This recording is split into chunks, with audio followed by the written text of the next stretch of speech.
Viewers, welcome to interesting review channel. இன்னைக்கு நம்ம பார்க்க போற படம் என்னன்னா மாரிசன். சுதீஷ் சங்கர் இயக்கத்தில் வெளிவந்திருக்கிற இந்த படத்துக்கு நம்ம யுவன் சங்கர் ராஜா இசையமைச்சிருக்காரு. இந்த படம் பார்த்தீங்கன்னா இந்த படத்தோட ஒன்லைன் என்ன அப்படின்னு சொல்லிட்டு பார்த்துலாங்களா. இந்த படத்துல நம்ம பகத் ஃபாசில் சாரும் வடிவேல் சாரும் நடிச்சிருக்காங்க. நம்ம பகத் ஃபாசில் சாரை பற்றி உங்களுக்கு சொல்ல தேவையில்லை. அவர் இப்போ பிரைமில் இருக்கக்கூடிய ஒரு மலையாளத்தில் ஒரு பெரிய ஒரு டாப் ஆக்டர். அதே மாதிரி நம்ம வடிவேல் சார் வந்து காமெடி கிங்.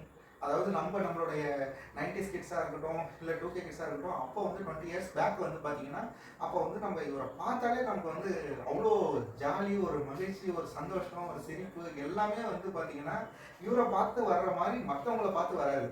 மற்ற காமெடி ஆக்டரை விட இவர் என்றைக்குமே ஒரு ஒரு ஒரு கடல் அளவு ஒரு காமெடிக்குள்ள ஆக்டராக தான் இவர் வந்து கணித்து இருந்திருக்காரு. ஸோ இவர் வந்து பார்த்தீங்கன்னா இப்போ வந்து பார்த்தீங்கன்னா இவர் வந்து அவுடேட்டட் ஆகிட்டாலும் அவருடைய அந்த காமெடியை இவராலேயே ரீக்ரியேட் பண்ண முடியாத அளவுக்கான காமெடிகள் அவர் பண்ணியிருக்காரு. ஸோ இந்த படத்தில் இவர் எப்படி பண்ணியிருக்காரு அப்படின்னு சொல்லி பார்த்துருந்தாங்களா. இப்போ இந்த படத்தில் பார்த்தீங்கன்னா ஒன்லைன் என்னன்னா, பகத் ஃபாசில் சார் வந்து பார்த்தீங்கன்னா திருடனா காமிக்கிறாங்க.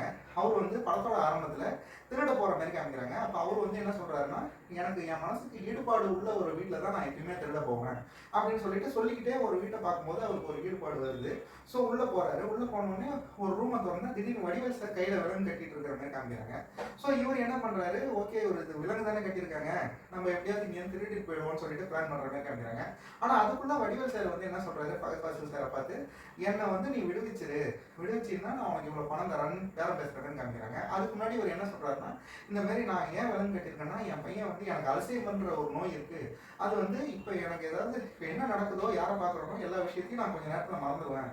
அதனால என்னை வந்து இப்போ கட்டி போட்டு வச்சிருக்காங்க என் பையன். நான் ஒரு வேளை வெளியே போயிட்டேன்னா திரும்ப எனக்கு இந்த வீட்டு அட்ரஸ் தெரியாது, எனக்கு யார்கிட்டயும் சொல்லி இங்கே திரும்ப வர தெரியாது. அதனால தேடுறதுக்கு அவனுக்கு கஷ்டமா இருக்குன்னு என்னை கட்டி போட்டு வச்சிருக்கான்.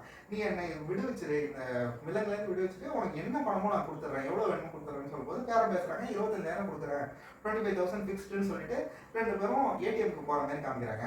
ஏடிஎம்க்கு போயிட்டு இவர் 25,000 எடுக்கிறாரு. இவர் பகத் ஃபாசில் வெளியேருந்து கிளாஸ் மூலயமா இவர் பணம் எடுத்துட்டாரா அப்படின்னு சொல்லிட்டு பார்க்கும்போது எதாச்சியா ஒரு அக்கௌண்ட்ல எவ்வளோ இருக்கு அப்படின்னு சொல்லிட்டு பார்க்கும்போது 25 lakhs இருக்கு. அதாவது 25 லட்சம் ரூபாய் பணம் இருக்கிறத பார்த்தோன்னே இவருக்கு ஆசை வந்துடுது. எப்படியாவது இந்த பணத்தையும் நம்ம திருடிடணும் அப்படின்னு சொல்லிட்டு ஒரு பிளான் போடுறாரு.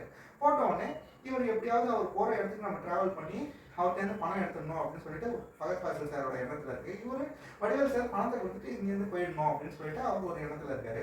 ஸோ அவர் வெளியே வந்த உடனே இவர் இந்த மாதிரி பணம் கொடுத்துட்றாரு. உடனே இவங்க சேர்ந்தாங்களா, இவங்க ரெண்டு பேரும் சேர்ந்து போனாங்களா, இவங்க ரெண்டு பேரும் சேர்ந்து போகும்போது பகத் ஃபாசில் சாருக்கு ஒரு சக்ஸஸ் கிடைச்சதா, அவர்கிட்ட பணம் ஏமாற்றி வாங்க முடியுதா, இல்லை இவர் ஏமாறாமல் தப்பிச்சிட்டாரா, இல்லை வேற என்ன நடந்ததுன்றது தான் மீதி கதை.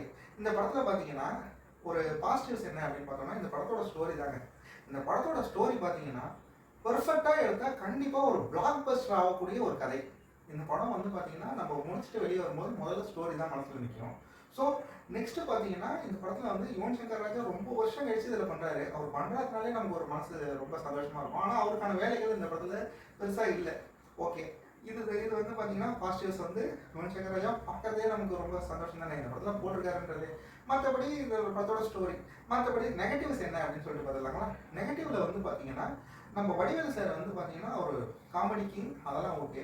இப்போ காமெடியிலேருந்து அவுடேட்டட் ஆகிட்டானா அவருக்கு ரொம்ப வயசாகிட்டதுனால இந்த கேரக்டரில் வந்து பார்த்தீங்கன்னா அவரோட ரொம்ப ஸ்லோனஸ் தெரியுது. அவர் வந்து சில விஷயங்கள்லாம் பண்ணுற மாதிரி காமிக்கிறாங்க. அது எல்லாமே பார்த்தீங்கன்னா ரொம்ப ஸ்லோவாக இருக்கிற மாதிரியான ஒரு ஃபீல் நமக்கு வருது.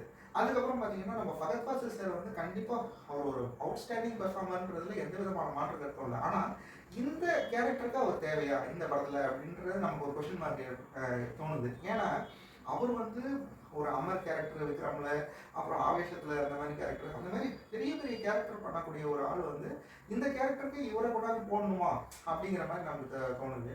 ஸோ மற்றபடி பார்த்தீங்கன்னா இந்த ஒரு நல்ல கதையை திரைக்கதையாக எடுக்கும் போதும் அதுக்கப்புறம் இந்த லாஜிக்கல் மிஸ்டேக்ஸ், லாஜிக் வந்து பார்த்தீங்கன்னா ரொம்பவே இடிக்குது. நிறைய சீன்ஸ் லாஜிக் இடிக்குது. அப்புறம் ஒரு ட்விஸ்ட்ன்ற மாதிரி காமிக்கிறாங்க, அது ட்விஸ்டாகவே இல்லை. ஸோ இதெல்லாமே வந்து பார்த்தீங்கன்னா இந்த படத்தில் நெகட்டிவ்ஸாக இருக்குது. ஸோ ஃபைனலாக என்ன தான் சொல்ல வர, இந்த மாதிரி படம் நல்லா இருக்கு நல்லா இல்லையா அப்படின்னு கேட்டிங்கன்னா ஒரு ஆவரேஜ் வச்சு தான் இந்த மாரிசன். ஒரு நல்லா வந்திருக்க வேண்டிய ஒரு படம் வந்து பார்த்தீங்கன்னா ஃபைனலி ஆவரேஜாக போயிடுச்சு. ஓகே, என்னன்னா இது ஒரு ஃபைனலாக பார்க்கும்போது ஒரு ஒரு நார்மலாக இருக்கிறவங்க எதுவுமே யோசிக்காமல் ஓகே ஏதோ ஒரு ஒரு நார்மலாக ஒரு படம் பார்க்குறவங்க பார்க்கலாம். மற்றபடி ரொம்ப லாஜிக்காக யோசிக்கிறவங்க, ரொம்ப எல்லாத்துலேயும் அவுட் அண்ட் அவுட் பெர்ஃபெக்ஷன் பார்க்குறவங்க அவங்களுக்கு இந்த படம் இடிக்குங்க.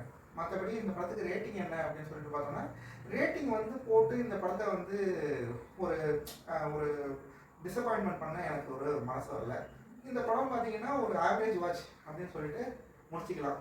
ஸோ நெக்ஸ்ட் ஒரு நல்ல படத்தோட ரிவ்யூவில் பார்ப்போம். ஓகேங்களா? பாய்.